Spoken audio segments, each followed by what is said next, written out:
ইউনূসকে ৫ বছর দেখতে চাই, আজীবন দেখতে চাই। অনেকেই বলেছেন মানুষ তাদেরকে দেখতে চায়, এবং মানুষ দেখতে চায় এটা বলবার একটা মানে ভিত্তি হিসেবে তারা ফেসবুকে তারা বলতে মানে তাদের যেই রাজার দল এনসিপি এখন আছে বর্তমানে, তারা ইভেন্ট খুলেছে, ইউনূসকে ৫ বছর দেখতে চাই, আজীবন দেখতে চাই।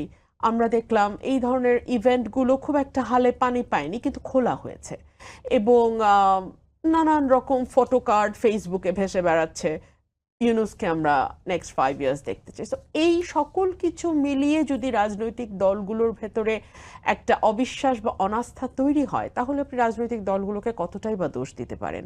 আমি তো একবারও প্রধান উপদেষ্টা যিনি বলছেন যে জুনের পর একদিনও আমরা আর দেরি করব না, উনি কি একবারও বলেছেন আমি ৫ বছর থাকবো না?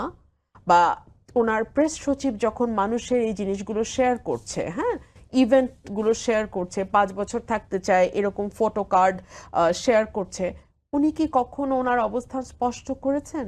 বা উনি কি ওনার অফিসকে সেই মেসেজটা দিয়েছেন যে আপনারা এমন কিছু করবেন না যাতে পলিটিক্যাল পার্টিগুলোর মধ্যে অবিশ্বাস, অনাস্থা এবং ক্ষোভ, অস্বস্তির জন্ম হয়? উনি তো সেটি করেননি। সুতরাং পারসেপশন বা ধারণাকে দূর করবার জন্য যা যা করা দরকার ছিল অন্তর্বর্তীকালীন সরকারের, সেগুলো কোনোটাই আমরা তাদেরকে করতে দেখি নাই।